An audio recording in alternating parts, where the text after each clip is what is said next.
अस्सलाम वालेकुम वरहमतुल्लाहि वबरकातुहू। मैं हूं आपका मेज़बान मलिक इमरान और आप देख रहे हैं mister Malik Imran official YouTube channel. Pakistan ने कल इंडिया के साथ जो मैच खेला, यकीनन काबिल सताइश बात है। उनकी मेहनत रंग लाई। उन्हें आखिरी बॉल तक टफ टाइम मिला। उसके बावजूद इतने बड़े प्रेशर में पाकिस्तान ने इंडिया को दुबई की पिच पर धूल चटाई। पाकिस्तान ने बाबर आजम साहब ने पहले टॉस जीतकर बॉलिंग करने का फैसला किया। आते साल राहुल, रोहित शर्मा और कोहली ने पाकिस्तान की बैंड टका कर बजाई। यूँ समझें कि 5 ओवरों में उनका जो टारगेट था वो 50 क्रॉस हो चुका था। तजिया निगार बड़े बड़े जो बाहर बैठे थे या स्पोर्ट एनालिसिस्ट जो अपने एनालिसिस कर रहे थे, वो ये कह रहे थे कि पाकिस्तान को इस दफ़ा इंडिया 200 से ऊपर का टारगेट दे सकता है जिस स्पीड से वो पावर प्ले खेला। लेकिन उसके बाद हमारे स्पिनर्स ने आकर एक कमाल की बॉलिंग की और इंडिया को वापस बैरगों में भेजने पर मजबूर किया। आसपास ऐसी ज़बरदस्त किस्म की हमारे जेट फाइटरों ने बमबारी की कि उनकी बुनियादें हिल गई। खैर, आगे चलते हैं। फास्ट बॉलरों को पहले तो धुलाई हुई अच्छी भली पाकिस्तान के फास्ट बॉलरों की, लेकिन उसके बाद 12वें से 13वें ओवर में उन्होंने बहुत ज़बरदस्त कम बैक की। उन्होंने जो पिछले दरमियाने 4 ओवर किए उसमें उन्होंने अपनी साख्त बरकरार रखी और इंडिया को पीछे धकेला। इंडिया एक वक्त में जो 200 का टारगेट दे रखा था 170 और 175 के ऊपर वापस आ गया प्रोजेक्टेड स्कोर में। खैर, अभी बात यहाँ ख़त्म नहीं हुई। रऊफ ने बहुत अच्छी बॉलिंग की, मोहम्मद नवाज़ ने बहुत अच्छी बॉलिंग की, शादाब ने बहुत अच्छी बॉलिंग की, नवाज़ ने बहुत अच्छी बॉलिंग की, नए लड़के नसीम हसनैन, सब ने मिलकर एक यूनिट बनाकर इंडिया की धज्जियां उड़ाई। लेकिन हमारे पास एक ऐसा कमाल शख्स, नालायक तरीन इंसान जिसको अपनी बचाए गलती का एहसास होना चाहिए, मीडिया में बैठकर, स्क्रीन में बैठकर तमाशा बना रहा था हमारा। वो और कोई नहीं था, वो फ़ख्रुज़्ज़मान था। उसने ना सिर्फ मिस फील्डिंग की लास्ट ओवर में जिसकी उसे 4 स्कोर मिला, इसके साथ फिर दोबारा कैच ड्रॉप किया जिसके उसे फिर 4 स्कोर मिले, यानी 8 स्कोर जो एक्स्ट्रा थे। एक बॉलर की जो एक विकेट होती वो उस शख्स ने गवाई। और जब कैमराज उसकी तरफ लेके आएंगे बार बार उस पर डाल, बजाय इसके कि वो इसको खामोशी से बर्दाश्त करता, उसने तंज का मुजाहरा किया और हमारे दिलों को चोट पहुंचाई। कैमरा उस पर ले जाने के बाद जब दुबई स्क्रीन जो होती है स्टेडियम के, उस पर वो शॉट चलाया गया जिस पर जनाब मोहतरम ने एक चौका लगवाया फील्डिंग मिस करके और दूसरा कैच ड्रॉप करके मिस करके जो चौका लगवाया। तो उसके बाद जब दोबारा स्क्रीन उनकी तरफ भेजेगी तो बजाय इसके कि वो शर्मसार होते या अपना फोकस क्रिकेट पे रखते, कहते बस यही था, कर लिया, खुश हो, राज़ी हो, यानी इस तरह के वो डायलॉग्स अपने स्क्रीन पे फ़ख्रुज़्ज़मान दे रहा था। ऐसे बेवकूफ़ और बेशर्म शख्स को मेरे ख्याल से क्रिकेट में जगह नहीं देनी चाहिए जब तक इनको एथिक ना सिखाया जाए कि क्रिकेटर होता क्या है। आपसे गलती हुई है इसका मतलब ये नहीं है कि आप अपनी गलती को दूसरों की गलतियों में बदलें। आप अपना फोकस गेम में रखें। आप ये क्यों बार बार कैमरे में कह रहे बस कर लिया, देख लिया, आपने क्या कमाल किया आके बैटिंग में, क्या कमाल किया बताएं। खैर, आगे चलते हैं। पाकिस्तान की बैटिंग का 182 का टारगेट मिला पाकिस्तान को जीतने के लिए।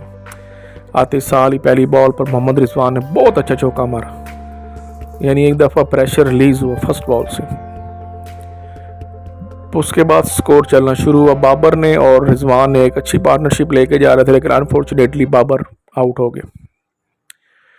बाबर जिस बॉल पे आउट हो रहे हैं उस बॉल पे पहले ही उसका जो कीपर है जो बैक इंडिया का खड़ा, वो ये क्या कह रहा है, वो रोहित को कह रहा है रोहित तेरे पास कैच आएगा। और ये बात बाबर जानता था कि उसके पास कीपर और बॉल, वो उसे कन्फर्म करेगा अब ये कैच तेरा है। और वही हुआ, जैसे ही बॉलर ने नेक्स्ट बॉल डाली स्पिनर ने, जनाब मोहतरम बाबर साहब ने कैच रोहित की झोली में डाल दिया। दुनिया में कंपैरिजन किया जा रहा है विराट कोहली और बाबर का। बाबर यकीनन एक आउट क्लास प्लेयर है, लेकिन अनफॉर्चुनेटली वो अपनी साख्त पिछले 3 मैचों में गिरा रहा है। वो रिजवान के कंधे पे खेल रहे हैं। उसकी सबसे अच्छी खुशनसीबी ये है कि उसको जो टीम मिली है वो यंग, एनर्जेटिक और जान लगा के खेलने वाली। बाबर ने अपने 3 मैचेस में कोई ख़ास परफॉर्मेंस नहीं की, लेकिन रिजवान की बैकअप में ने उसको मजबूत किया हुआ।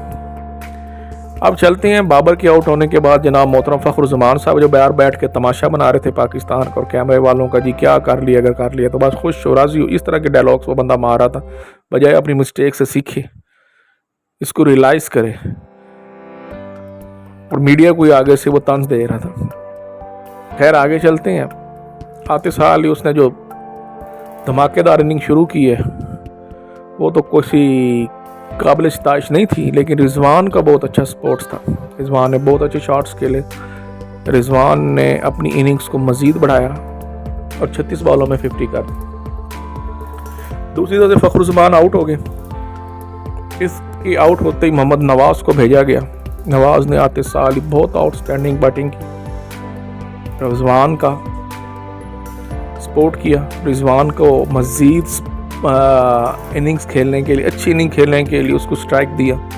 यानी यूं देख ले कि रिजवान वहाँ से एक स्ट्राइक से रिजवान मार रहा था, दूसरी साइड से नवाज आके मार रहा था। यानी 20 बॉलों पर जो नवाज था उसने 40 स्कोर की इनिंग खेली, जो एक काबिल सताइश चीज़ है कि बहुत ही अच्छी इनिंग्स उस दौरान जिसमें पाकिस्तान को स्कोर्स की ज़रूरत थी नवाज ने खेली। अनफॉर्चुनेटली नवाज कैच आउट हुए। उसके बाद रिजवान ने, मोहम्मद रिजवान साहब ने, जो हमारे कीपर हैं, जो हत्ता के इंजर भी थे, उन्होंने बहुत अच्छी इनिंग खेली। खेलते खेलते स्कोर को 71 पर ले गए, यानी कि वो खुद 71 पे चले गए थे। अब ये वो लम्हा है जहाँ मैं आपको बता रहा हूँ कि बताया जा रहा था कि इधर इंडिया के 143 पे 5 और पाकिस्तान 143 पे 3 आउट के साथ खेल रहा था। यानी एक दफ़ा तो ऐसे लगा कि मैच बिल्कुल बराबरी की सतह पे चला गया। जो प्रेडिक्टर थे, जो कह रहे थे कि पाकिस्तान हार जाएगा, 182 बहुत बड़ा टारगेट है स्टार्टिंग में, यहाँ पे प्रेडिक्शन चेंज हो के पाकिस्तान के हक में 82% चलेगी और 13% इंडिया के हक में रहेगी। फिर एक ओवर ऐसा बीच में आया जिसमें सिर्फ 3 से 4 स्कोर लगा, जिसके दौरान दोबारा ये स्ट्रेटजी जो थी, प्रेडिक्शन थी, वो इंडिया के हक में गई। पाकिस्तान 62 पे और 45-43 पे, और उससे दूसरी तरफ जो था इंडिया वो 56-57 पे था। खैर गेम का दौरानिया ही ऐसा था। चले, खुश दिल को और आसिफ ने पाकिस्तान की कमांड संभाली इस जगह। आसिफ को एक चांस मिला। वो चांस क्या था? आसिफ ने हिट करने की कोशिश की बॉल को, लेकिन अनफॉर्चुनेटली वो बॉल उनके बैट से नहीं लगी, बल्कि अंपायर ने उनको लेग स्टंप का वाइड दिया। इसके ऊपर रोहित शर्मा ने अपील की, उन्होंने आउट की अपील की, लेकिन नहीं, उसके बाद उन्होंने वो अपना जो एक व्यू होता है वो लिया। 10 से 15 मिनट उस व्यू को बार बार देखा गया, जिसमें बॉल का दूर दूर तक कोई नामो निशान नहीं था, लेकिन जो साउंड, अल्ट्रासाउंड जिसको कहते हैं, जिससे आवाज़ रिकॉर्ड की जाती, उस जगह पर बहुत क्लोज सा जाकर वो थोड़ा सा बिप होता था, यानी बहुत माइनर बिप था।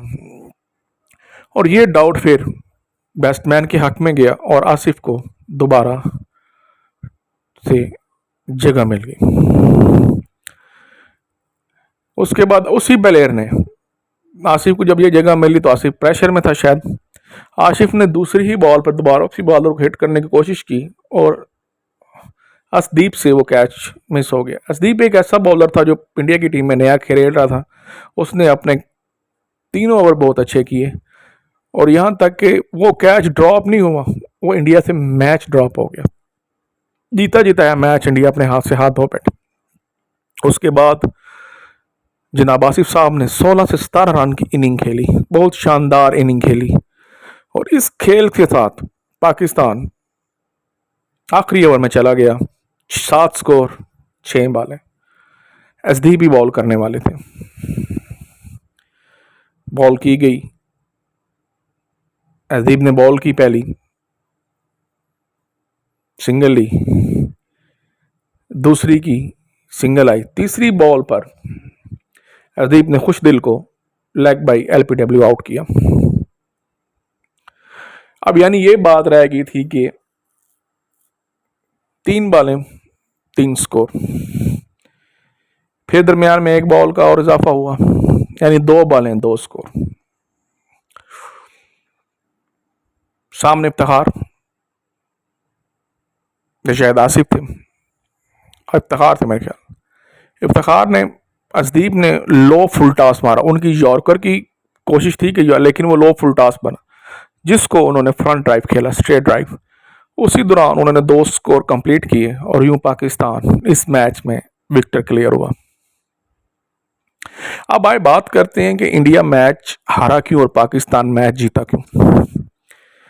इंडिया मैच इसलिए हारा कि इंडिया के पास एक अपॉर्चुनिटी थी अच्छा स्कोर करने की, जबकि उन्होंने एक अच्छा स्टार्ट लिया था, लेकिन अनफॉर्चुनेटली वो अच्छा स्कोर दे नहीं पाए। हमसे मिस्टेक हुई, हमारे फील्डर्स ने, जैसे मैं बता रहा हूँ फ़खरुज़्ज़मान ने बहुत ज़बरदस्त किस्म की मिस्टेक है, जिसकी बिना पर हमें बहुत बड़ा नुकसान हुआ। लास्ट ओवर में जो एक्स्ट्रा स्कोर आए, लेकिन अल्लाह ताला का शुक्र है पाकिस्तान फिर भी मैच जीत गया। कूली ने 3 बॉल ड्रॉप की उस ओवर में, यानी फर्स्ट, सेकंड, थर्ड पे उसको आफ्टर ऑल सिंगल लेना पड़ा, उसने वो ड्रॉप किए। ड्रॉप करने का नतीजा क्या हुआ, कूली तो जाना ही था आउट होके, लेकिन 3 बॉल उसकी इंडिया की टीम के हाथ से निकल गए। जिधर एक 2-3 छक्के लग सकते थे या 2-3 स्कोर या 300 डबल ली जा सकती थी, वो कूली ने ड्रॉप की। लास्ट 3 बॉल्स पे जनाब हमारे मोहतरम राउत साहब ने बहुत अच्छे बॉल किए, लेकिन अनफॉर्चुनेटली मिस फील्ड की वजह से एक चौका लगा और एक कैच ड्रॉप हो गया, तो वो भी चौका होगा, जिस से वो एक्स्ट्रा स्कोर उनके खाते में चला गया। खैर, पाकिस्तान से मिस्टेक फील्डिंग बाइस पे हुई, पाकिस्तान का बॉलिंग कम बैक आया। जो स्टार्टिंग में वो स्कोर खा रहे थे, उन्होंने आके 12वां 13वें में पाकिस्तान ने वो स्कोर रोका है। और यही बात इंडिया के बड़े बड़े एनालिसिस कह रहे थे कि पाकिस्तान ने एक दफ़ा अपनी कम बैक की है बॉलिंग पे आके, और बड़ा स्ट्रॉन्ग कम बैक आया। उसके बाद पाकिस्तान की बैटिंग ने बहुत ज़बरदस्त कम बैक की है, यानी वो एक लेवल पे आ गए हैं। अब पाकिस्तान की टीम ऐसी है जो स्ट्राइक रेट लेके चलती है, यानी 8-10 स्कोर उनके लिए पर ओवर मुश्किल नहीं है, वो जिस टाइम चाहे 8-10 स्कोर एक ओवर में निकाल लेते हैं। और पाकिस्तान ने ऐसे ही कि हर ओवर में 1-2 बाउंड्रीज तो जा रही थी, अगर एक ओवर में बाउंड्री तो अगले ओवर में 2 आ रही थी, तो पाकिस्तान ने अपना स्ट्राइक रेट मेंटेन किए रखा, जिसकी वजह से लास्ट ओवर में, आखिरी ओवरों में आके पाकिस्तान बजाय अंडर प्रेशर होता, पाकिस्तान ने प्रेशर क्रिएट किया। यही वजह थी कि रोहित शर्मा और कूली के चेहरों पर प्रेशर क्रिएट होता नजर आ रहा था, वो अपने बॉलर्स को और अपने फील्डर्स को बहुत ज़्यादा शाउट हो रहे थे। खैर, अल्लाह करके पाकिस्तान ये मैच जीत तो गया, लेकिन अब एक और चीज़ बड़ी मज़ेदार हो गई है। एक तरफ से श्रीलंका ने एक मैच जीता हुआ है, पाकिस्तान जीत किया, वो पाकिस्तान को 2 मैचों में से दोनों जीत जाए तो वेल एंड गुड, एक मैच जीतना तो लाजमी। इंडिया के लिए अगले दोनों मैच जीतने लाजमी है, और दोनों टीमें बहुत टफ है। श्रीलंका 180-85 का टारगेट ले चुका हुआ है, ऊपर से अफगानिस्तान अच्छा भला टारगेट में, बैटिंग भी अच्छी जा रही है, बॉलिंग भी अच्छी जा रही है उनकी। तो अब ये 2 टीमें, दूसरी तरफ इमरान और उधर से पाकिस्तान, इंडिया, तीनों टीमों में से अगर इंडिया ने 2-2 मैच उनको हराता है तो वो सुपर संडे में जाएगा। पाकिस्तान तो एक जीत चुका है, पाकिस्तान की कोशिश होगी कि अच्छे रन रेट से अगले 2 मैच जीते जाए। अगर एक भी जीते मिनिमम, तो वो पाकिस्तान तो सुपर राउंड के लिए क्वालिफायर करेगा, लेकिन इन दोनों में से, अब तीनों में से देखते हैं कौन बनता है। इंडिया के लिए अगले दोनों मैच जीतने लाजमी है अगर वो चाहता है पाकिस्तान के लिए साथ सुपर संडे नेक्स्ट मैच खेलना फाइनल। लेकिन एक बात तो क्लियर होगी है, पाकिस्तान ने एशिया में टाइगर का खिताब अपने नाम ले लिया। जो कल पाकिस्तान ने शेर के पंजे की तरह आके इंडिया के मुंह पे तमाचा मारा, उसकी गर्दन की हड्डी तोड़ दी। अब जो बड़े बड़े एंकर पाकिस्तान बैट्समैनों का और बॉलरों का मजाक उड़ाते थे, वो बात करने से पहले भी अब 110 दफ़ा सोचते हैं। जो बड़े बड़े एंकर ये कह रहे थे कि जी पाकिस्तान को तो हम यूं चिटा देंगे, दूर पाकिस्तान क्या है, वो कभी हमसे जीता है, अब उनकी नींदें हराम हो गई हैं। यहाँ तक कि बड़े बड़े कमेंटेटर ये कह रहे थे कि भाई खुदा के लिए हमने अपने आप को वॉशरूम से बड़े मुश्किल से रोक रखा था, क्योंकि हम बॉल मिस नहीं करना चाहते थे, अतः हमें बहुत शदीद वॉशरूम। यहाँ तक एंकर कह रहे थे भाई हम नहीं उठ के गए कि भाई हमने मैच देखना है, पाकिस्तान का मैच देखना है, यहाँ तक बात थी। तो अब ये बात है कि इंडिया को टफ टाइम मिलना शुरू हो गया। अब इंडिया वैसे नहीं कह सकता कि हम यूं जाएंगे जीत जाएंगे। हार्दिक पांड्या को अच्छे भली हिटें लगी और बड़ी टका के स्कोर 4 ओवर में हार्दिक पांड्या को हुआ। उसकी वजह क्या थी?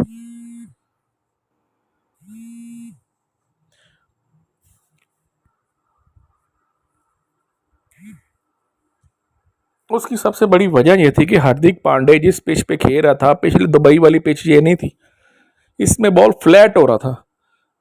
हार्दिक पांड्या बहुत अच्छी शॉट बॉल करता है जो बैट्समैन को संभलने का मौका नहीं मिलता, लेकिन जैसे इधर वो बॉल हुए तो वो शॉर्ट बॉल बनते जा रहे, जिसकी वजह से पाकिस्तान में उनको टका के मारा गया। पाकिस्तानी बैट्समैनों ने हार्दिक पांड्या को बड़ा सुकून से मारे छक्के चौके और लंबे पेले, अच्छे जिसे कहते हैं। बहरहाल अगला मैच देखेंगे सुपर संडे में। अब हमारे साथ फाइनल कौन आएगा?